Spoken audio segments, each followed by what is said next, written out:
Guys, we are continuing our tour and we are in Dublin, Ireland, and we are at the Clockwork Door. And of course, we're playing Alice in Wonderland. Ready to head down the rabbit hole and see what that's all about. Make sure you like and subscribe to our YouTube channel so we can bring you along. You ready? Let's go.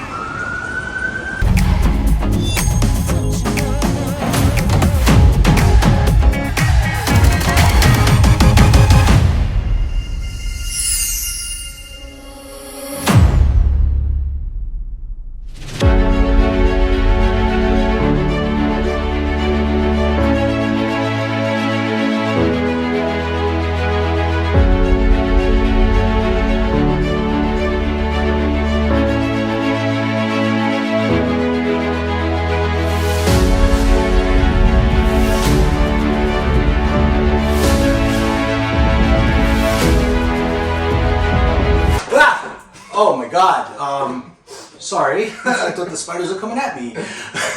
We are at Clockwork Door, and yes, it is Brendan from ESCAPETHEROOMers, and we're playing Alice in Wonderland here today. And I'm with Kieran. Kieran, how are you, sir? Doing very well, good to see you. Thank you for having us. He's the owner, and we're going to get to know him a little bit better, and also Clockwork Door. Alright, I have to ask you, when did you open? So we opened here 2016 as a social space, not doing escape rooms. We then knew that we love escape rooms ourselves. We had a room spare and we said, look, it's something we have to put in here. And we developed our first room, the Alice in Wonderland, middle of 2017. Wow, okay. And you have two games here. We have two games. We're currently standing in the Witch's House room. Wait, you didn't tell me this is a witch's house when you brought me in here. Yeah, sorry. This is a witch's house, so it's very spooky and dark. Alice in Wonderland is different, of course. You'll experience Also that spooky and dark. Yeah. And we are fantastically proud of them. They're designed by myself and my wife, and we had a lot of fun doing it, a lot of stress doing it, like all escape room designers. Yeah. But they've got perfect 5-star reviews, everyone loves them, and I'm sure you guys will as well. I hope, yeah, I'm looking forward to it. Which is more popular? Which one do players book first, usually? Is it this one or Alice in Wonderland? I think there's a lot of people who definitely get excited about the Alice in Wonderland theme. A lot of people are, huge into Alice in Wonderland, and that whole aesthetic works for them. Witch's House is more generic. It doesn't tie into something they know directly, right. But come like Halloween time, everyone wants a spooky room. Yeah. So there's a bit of a mix, Okay, that makes sense. Yeah, of course people do one room and we say, guys, would you like to play the other? And they're like, hell yeah. So, we get a lot of crossover. Okay. Any news, updates you'd like to share that's coming soon from Clockwork Door?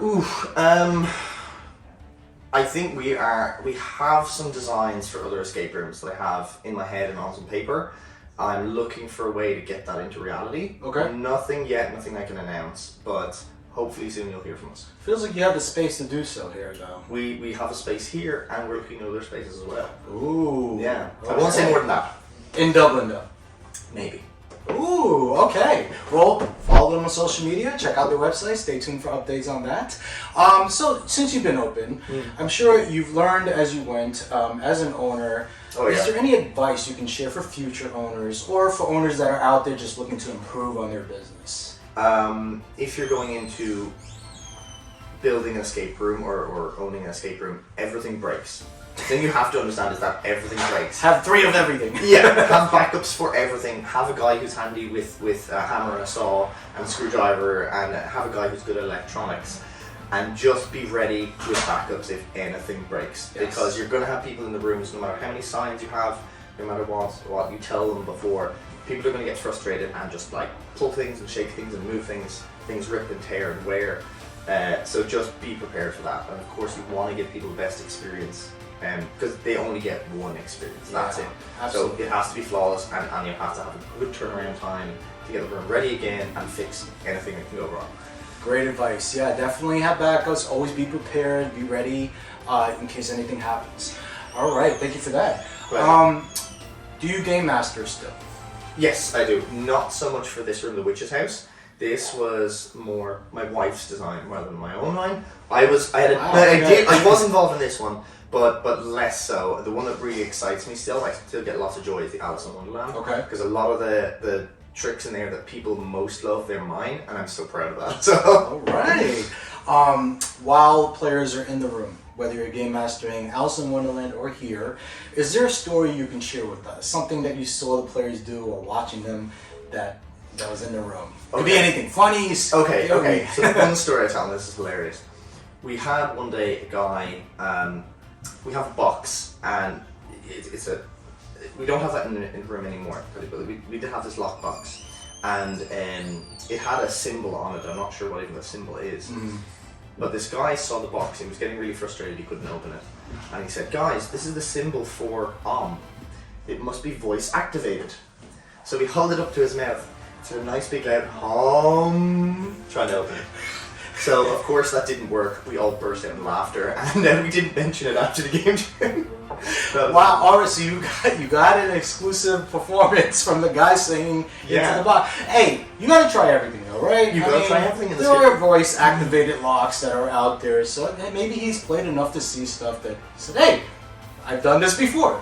Yeah, exactly. I mean, it's a good idea. We should maybe have a voice-activated lockbox in there. We don't at the moment.